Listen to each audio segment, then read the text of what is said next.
Thank you so much, Mr. Credon, to have you again on the Sami Parvez show. It has been for a while that you are. It seems like you are busy. To have you again, it's a pleasure to have you. Well, it's always nice to be on your show, Sammy, and I'm a huge supporter.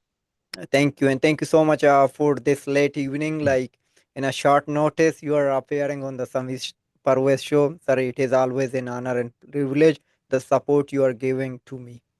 So talk about politics in art wise. Liberal government is in trouble, particularly Justin Trudeau. Now he's facing that he needs to step down. Like it seems like he's not going to step down as per particularly Brian Lilly. And I think I must take his words that he's not going anywhere. And Chrystia Freeland, the it mean right hand of Justin Trudeau, her sudden departure. So, what do you take from all of it?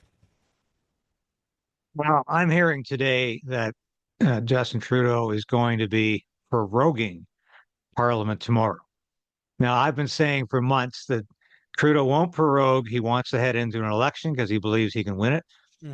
I think it's possible he might prorogue tomorrow. There's an emergency meeting in the morning with the Prime Minister's office and the staffers. And of course, there's an emergency caucus meeting on Wednesday. Now, this seems to indicate to me that Trudeau will announce something tomorrow. I don't believe he's going to resign. I will stick to that until I see Justin Trudeau resigning. I think he wants that. He wants to run again. I really believe that. And I think he believes he can win again. I think that's Justin Trudeau. Will he prorogue, though? I think it's possible.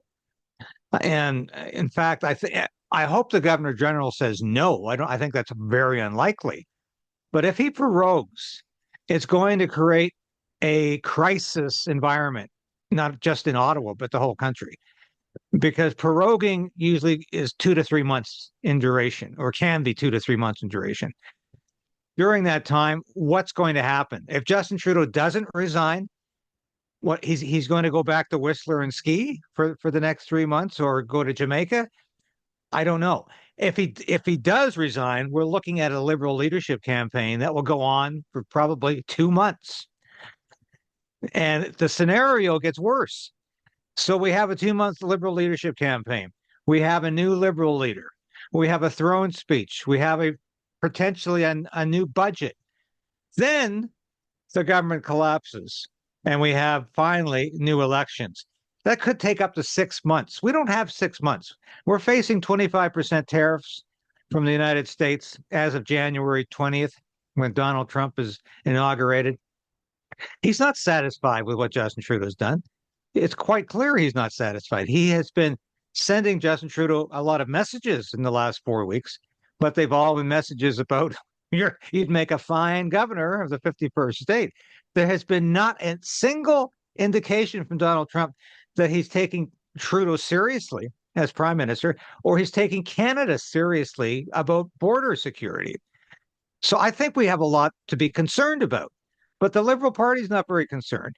Justin Trudeau's not very concerned. I can tell you that caucus members in the Liberal government are concerned. They think they're going to lose their seats. They think this is a crisis. But the only hope we have, Sammy, is that Trudeau doesn't prorogue, or the Governor General says, no, you can't prorogue because it's purely political. This is not in the interest of the country. And she has a constitutional obligation, not just the authority to do that.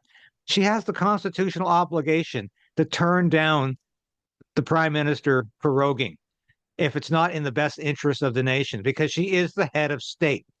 She could say, I'm sorry, that's not a good enough reason because you don't like the way things are right now.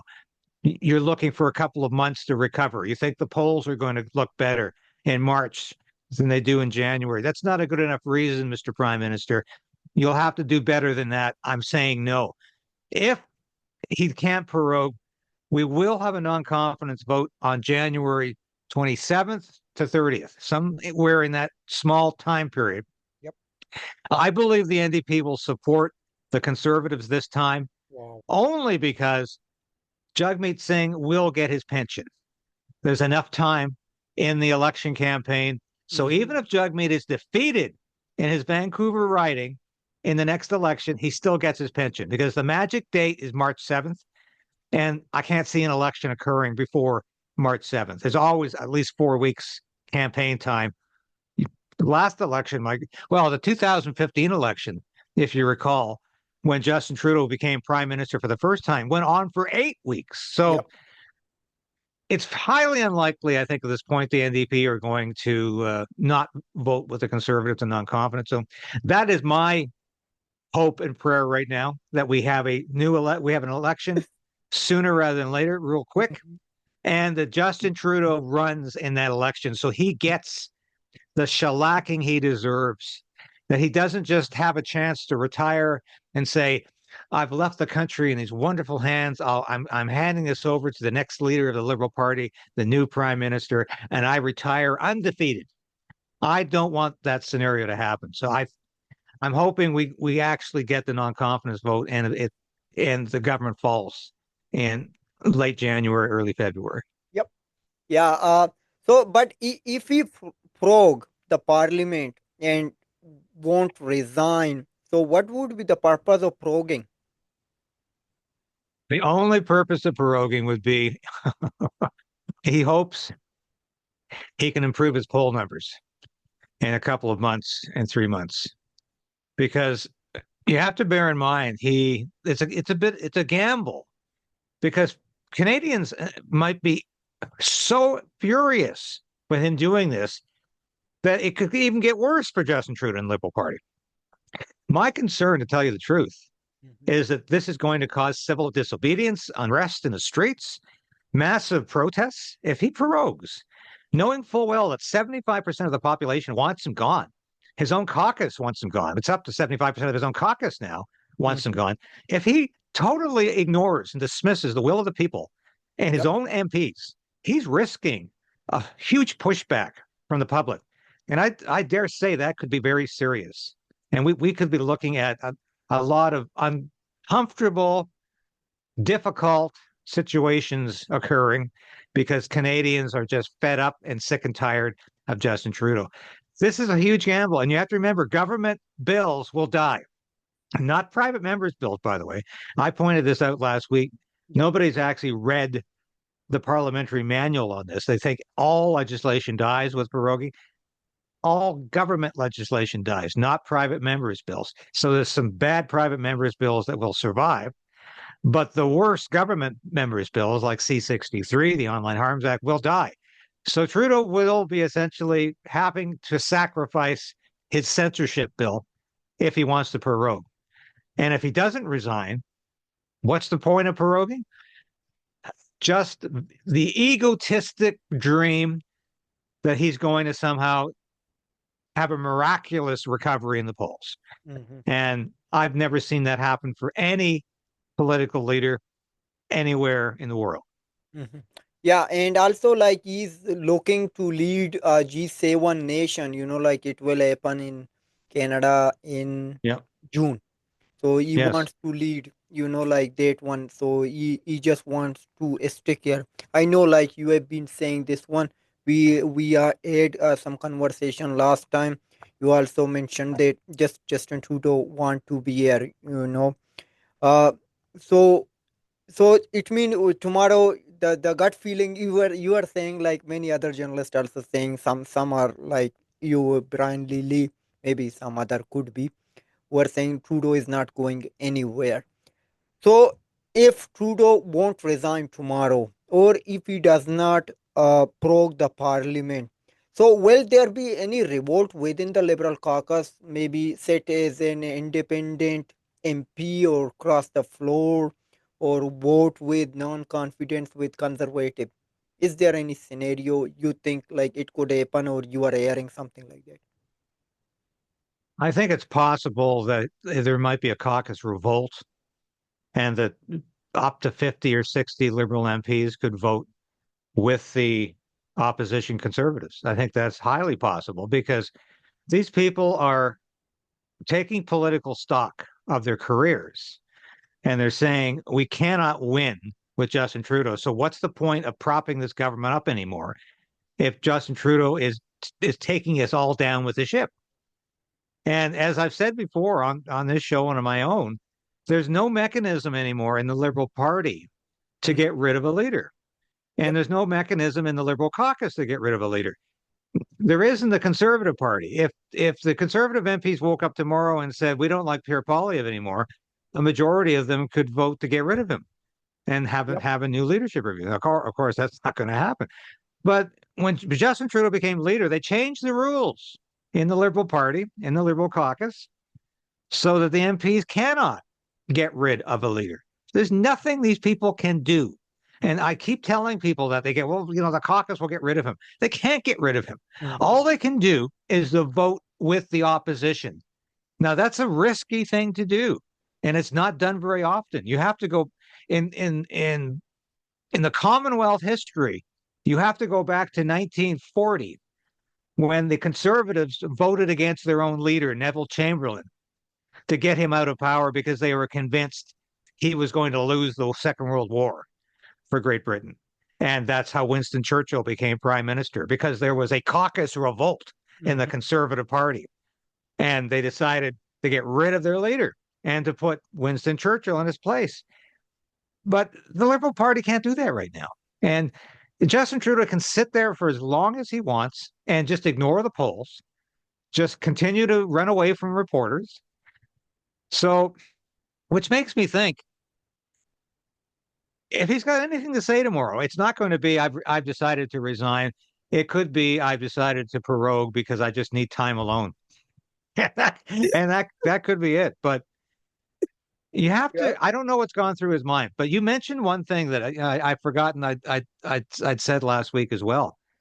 When he talked to Zelensky, or actually when he responded to Ukrainian President Yeah. Zelensky about how wonderful he is and how much more billions of dollars we want to spend on your war, he mentioned the fact that he will be around for the next G7 Yeah. Yeah. conference in Kananaskis.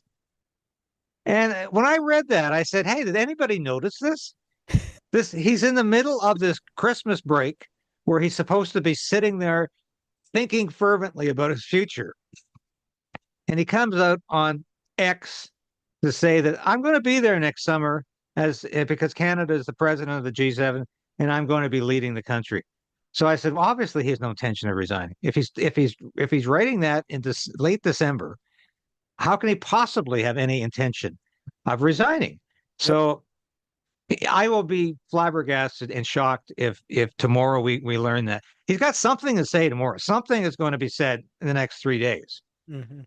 But whether that's proroguing or whether it's he's announcing he's not going to resign, maybe that's all there is. Yep. Maybe it's just I'm not resigning, people, Mhm. and we'll Yeah. take what comes when the House resumes. But Yeah. Just bear with me for few more months as you bared me for last 9 years. yeah, Yeah. So you mentioned a good point regarding Governor General, who is the head of the state. So, like, did it happen in the past, in the history of Canada or in the Commonwealth, particularly UK or Australia or New Zealand, that Governor General refused the request of the Prime Minister? yes, once, and I wrote about this. I did my broadcast with this today. 1926. And it was William Lyon Mackenzie King, the longest serving prime minister in Canadian history, 23 years as prime minister, liberal prime minister. And this was during one of his early terms of office. He was around from the early 20s till the late 40s. Incredible length of time for a politician. And in 1925, he managed to form a coalition government with the Progressive Party, as they were known at the time. And so he formed a government, but it fell apart within a year. He went to the Governor General, which was Lord Byng of Vimy. He was a huge war hero. He was the general in charge of Canadian troops at Vimy Ridge, very much admired by all Canadians. He was the Governor General at the time. Byng said to Mackenzie King, "I'm not going to let you dissolve Parliament. I will not dissolve Parliament because the opposition conservatives won more seats than you did. Let them see if they can run a government in a minority position. So that was the last time. There might have been other instances in the 19th century, but in the last 100 years, only one governor general has said no to a prime minister. And it was because he thought his request was outside the public interest. So there's no reason why we shouldn't allow the conservatives a chance to form government. They got more seats than you did. And if Mhm. you didn't have your coalition partner at the time, they would have been the government. So give them a chance to do it. And historians agree that Byng was correct. He was Mhm. constitutionally correct. He had the authority to do that, and his decision was fine. He wasn't ultra vires. He wasn't going against constitutional law. It was the right decision. And that, as far as I'm concerned, could be the same position taken over prorogation by the current governor general, who I don't have a lot of time for, Mary Simon. I really don't know what she's doing there, except this is another Spending. symbolic presence for the prime minister. But if she has any sense of statesmanship, she should say, this is not in the public interest, and I'm saying no, and I have a right to say no. That's what this office is all about. But I looked it up today. I couldn't find, in the 20th century onwards, that's the only instance I can find, certainly in Canadian history, and I can't find another one in British history where the king or queen uh, deliberately uh, said no to the prime minister over dissolving parliament or proroguing parliament. So this would be very unusual if the governor, and I'm not optimistic she's going to do it. I've asked people to email her, send her direct messages, do whatever they can. They encourage her to say no. I'm not very optimistic she will. But these are very unusual times as well, because Trudeau is probably the most unpopular prime minister in history right now. His numbers are below those of Brian Mulroney in 1993, well, who was at the time absolutely vilified by Canadians, and of course knew he was going to have a huge electoral disaster had he stayed on. As it turned out, his successor had an equally bad electoral disaster, and the Conservative Party, or the Progressive Conservative Party, as then known, was reduced to 2 seats in the House of Commons. The same is going to happen to the Liberal Party. The longer Trudeau stays on, the lower their numbers are going to be, to the point where they could be totally eradicated as a political force in the next election. But as I've said in the past, when you're talking about Justin Trudeau, you're not talking about the national interest. That's the last thing he considers. And it's not even the interest of the Liberal Party. He has no real allegiance to the Liberal Party. His allegiance is to the World Economic Forum, to globalism, and most importantly, to himself. Mhm. Justin Trudeau is in love with himself, Yep. and he will do whatever he needs to do to keep himself front and center. Mhm. Yeah. And so right now we are also hearing that Mark Carney talks with multiple MPs, a dozen of MPs, calling them for leadership race, and also some other candidates like Dominic LeBlanc and Chrystia Freeland are also willing to take the helm. So, do you see any point of running at this time? Because you can just be the prime minister for few months if Trudeau resigns tomorrow, and otherwise it means after the next election you may not be the official opposition, so it means your career will be ruined very soon if you take the helm. So what do you take from it, like running as a liberal leader right now, then waiting for next 2 terms when conservative would be in power, then Canadian would be tired with conservative, then maybe they look for liberals again. Well, why anybody would want that position right now, I have no idea, because it it certainly isn't going to mean you're going to be there very long. I think of Paul Martin. He battled to be prime minister his entire political life, and he was working behind the scenes, knifing John Chrétien in the back at every opportunity, and he finally got the leadership review he wanted. He finally got the leadership he had lusted for all these years. And he was there for what, a year, maybe less, after all of that, because people didn't want the liberals in anymore. It Mm-hmm. was Stephen Harper's age. And so I don't believe for a minute whoever gets this job is going to be there long. But it's not going to be any better for the Liberal Party either. They're probably going to lose their seat, whoever the leader is. And because the polling I've seen indicates whether it's Chrystia Freeland or, God help us, Melanie Jolie or Dominic LeBlanc, they're all polling under Trudeau. I mean, they're all doing worse than Trudeau. Yeah. Chrystia Freeland does not give anybody a warm, fuzzy feeling. She is arrogant. She's dismissive. She's supercilious. She talks to people like she's the wise school marm and everybody is an idiot. I cannot see Chrystia Freeland coming on fire for Canadians.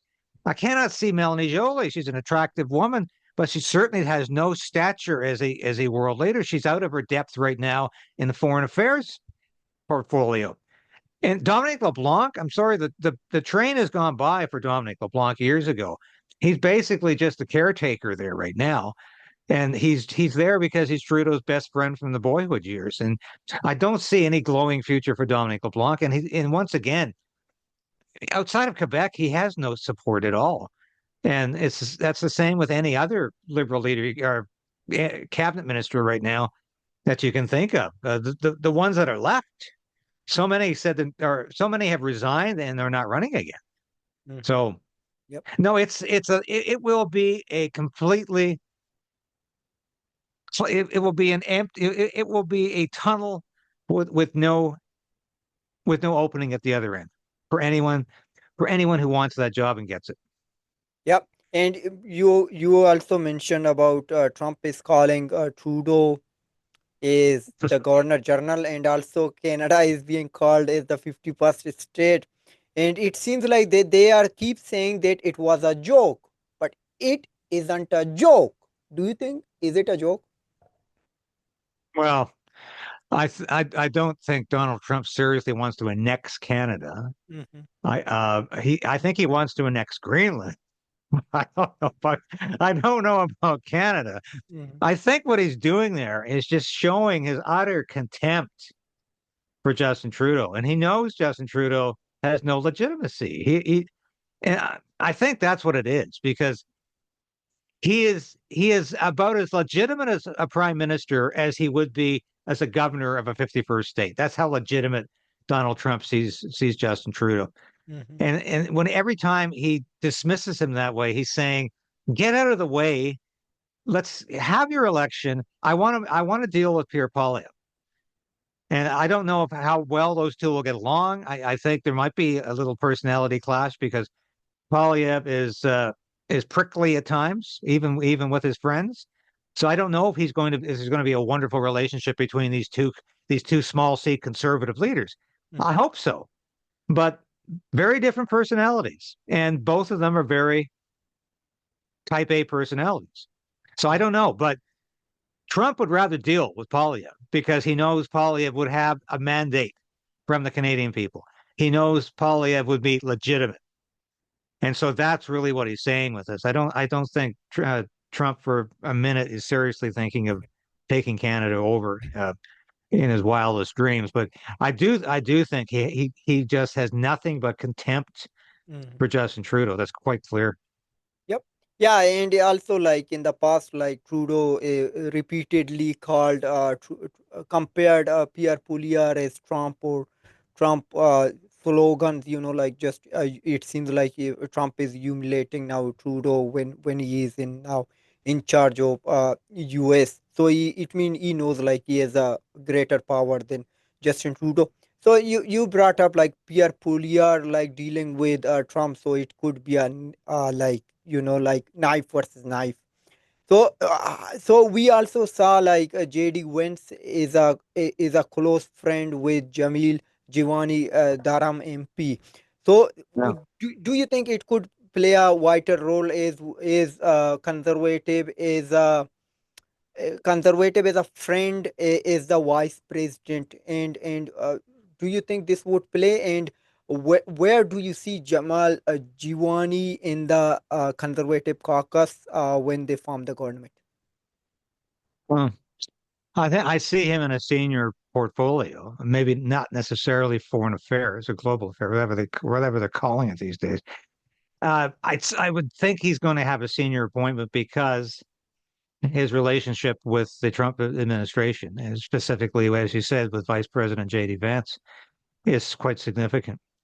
But I think this will be a very happy relationship. I don't know how much love there is going to be between Polyev and Trump. I hope there's but I think there will be a deep sense of respect, and that's really what you want with leaders who are dealing with each other. Polyev is being very careful, and I can tell you. I mean, I hope this is obvious to everybody. It's obvious to me.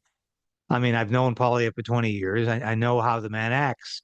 Mm-hmm. He's being very careful because he does not want to be seen as an appendage of Donald Trump, as Donald Trump North, as the Canadian version of Donald Trump. He does not want to be seen that because there's a lot of Canadians who really don't like Donald Trump. I don't understand that mentality, but it's out there, even amongst conservatives. So he's being very careful about that. And he does not want to be seen as being used by Donald Trump or somebody who can be abused by Donald Trump. He wants to be seen as his own man, and I think he will be. And I think he is. But perception is very important. So he is tending to sort of lean towards the right on that. So people quite understand that he is not going to just take whatever Donald Trump says, that he will be his own man. But I think once he's in power, things will work out quite smoothly, and we'll have a relationship between two prime ministers, a president and a prime minister, that probably hasn't existed since Reagan and Mulroney. I can't think of the last time we had a conservative prime minister and a conservative president, and who actually liked each other and were able to do great things together. That was the beginning of free trade with Reagan and Mulroney. So usually you've got a prime minister who's at ideological odds with the president, except with Trudeau and Biden and Obama. Obama. But as far as conservatives go, it's rare to have two conservative leaders like that who are in sync. And I think Polyev and Trump will be in sync on most issues. And I do think Trump will not go through with the tariffs if he's satisfied somebody in the government is prepared to do something now, not in 6 years, because this 1.3 billion security package is BS. It's like all of Trudeau's defense spending. It's 10 years from now. We're going to spend the money, but not today, not next year, not 10 years from now when somebody else is in power. This border security bill, most of this 1.3 billion is spent 6 years from now. Donald Trump can read the fine print, or at least his advisors can, and they're telling him this is bogus. This is not a plan for next year. This is a plan for some other government to implement way down the road. It's called kicking the can down the road. That's all Trudeau ever does. And it's, well, at least in terms of legitimate spending. But that is, it's an absolutely bogus plan. And Trump knows it too. But I think the tariffs will disappear when we have a real legitimate government in Canada. Mm-hmm. Yep, you bet. And as you are talking about tariffs, and as you also talked about in your today's show regarding New Orleans terrorist attack by Shamsuddin Jabbar, who believed to be inspired by ISIS, maybe not affiliated, but FBI said now they know like he traveled to Cairo, then also traveled to Canada. So this is very concerning. So what do you take from it? Like, is Canada safe haven for terrorists now? Well, that was Trump's number one concern about the northern border. Obviously, we haven't let 18 million illegals in through the Canadian border. They might have let that many in through the southern border with Mexico. But Trump is most concerned about the northern border because of drugs and because of terrorists. There's been a significant number of terrorists come down through the northern border. And this is a game that they play. They go up to Canada so they can go down to the United States. Trump is aware that this has been going on. It's been going on for quite a few years, and it's escalating in the last 3 years of the Biden administration. So he has a legitimate complaint here. I mean, obviously, we're not on the same in the same region as Mexico in terms of allowing that many illegals to cross the border, but it is nonetheless a concern of Trump's. And we talk about that terrorist incident, though. I mean, that to me is right out of the deep state. The whole thing is incredibly confusing, and I think it's meant to be. Nobody knows why would this guy do this, and why would a guy drive his Tesla car in front of a Trump building and Mhm. set it on fire, and the FBI say he killed himself before the van went on fire, but we have video evidence that he was alive after the explosion. The whole thing is, to me, reeks of the Biden administration, or what's left of it, trying to create a crisis just before Trump becomes president so they can capture him into the same mentality that we've been operating under for far too long, since George Bush. War on terror. Wars everywhere. Eternal wars. Constantly looking for terrorists under every bed. Constantly looking for the government to have more security. You know, Mhm. and that's a point I'd love to make. There is so much government in the United States now. That's what Donald Trump needs to scale back on. $1 trillion defense budget, it's way too much for any country when it's not at war. Mhm. At least the way it was at war in the Second World War. It should not be a war with anybody. The military does not require $1 trillion during peacetime. And we don't need 18 different intelligence agencies in the United States. We don't need a homeland security that operates like the CIA, which operates like the FBI, which operates like the Internal Revenue Service. The, the United States is so overgoverned now. It's got so many branches of security, so much police forcing, so much government everywhere.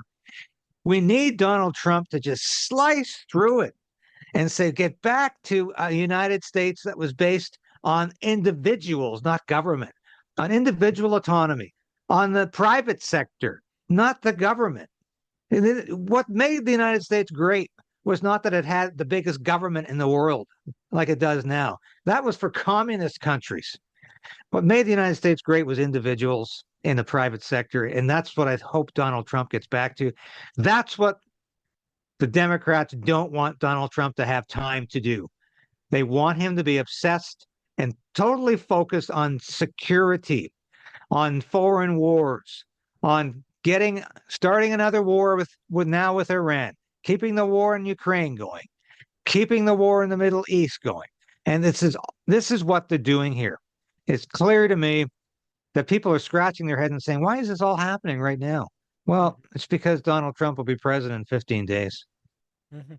Yeah, and how do you see when the prime president Donald Trump takes the office? So will all these wars will be over with Ukraine, with Gaza, Palestine, and other side of the world?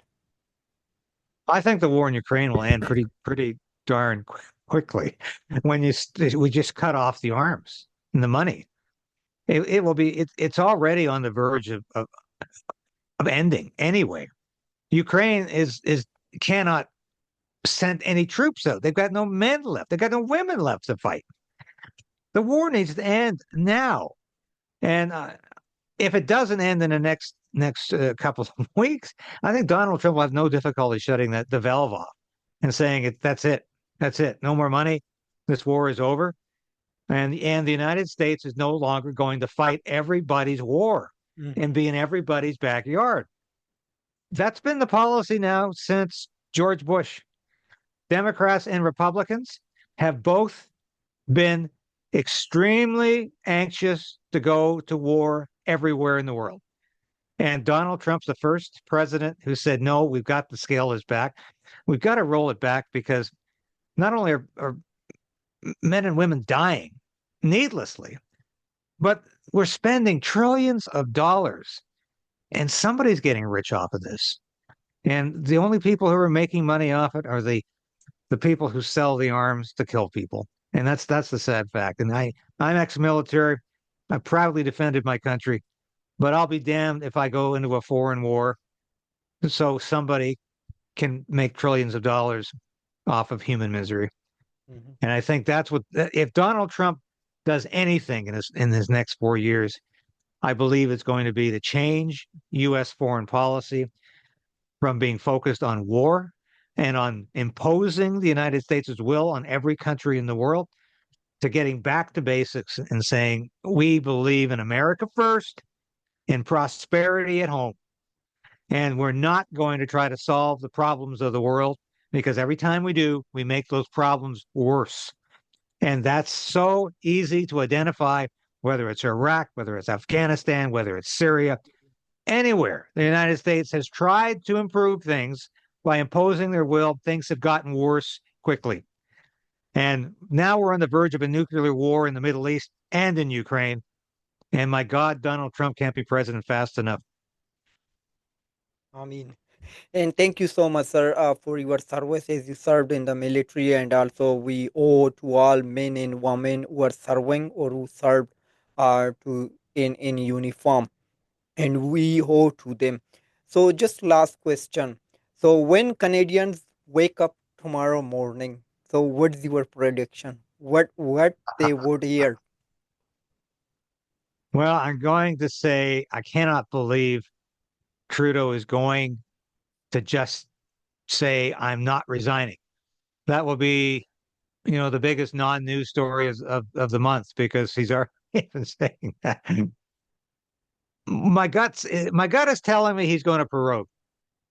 I've been saying he won't do it, but I really believe the optics are there and the motivation is there because he believes if he can just have enough time, he can turn this around. He can get the numbers back. He said time and time again, I was in third place in 2015 and I won the election. And it's true. He was in third place. He was behind Harper and Mulcair in 2015. I remember that very well. I thought this guy's a joke. Hadn't got a hope in hell of winning. Harper's going to win this. Harper mismanaged that, or Harper's campaign people mismanaged that campaign so badly that Justin Trudeau managed to come out on top in that campaign. And Trudeau has convinced himself he can do it again. But maybe he needs a couple of months just to sit by and think about it. So I think that's what we're going to hear. If not Monday, we'll hear it by Wednesday. But Mhm. that's not going to make anybody very happy. And Okay. I worry about the pushback from Canadians when if that's the case, you're going to do what? 2 or 3 months prorogue and you're not resigning? And meanwhile, we're going to have President Trump take the office and impose tariffs, and you'll do nothing. Yeah, I think the reaction is going to be hysterical from a lot of Canadians, and rightfully so. This clown has done it again.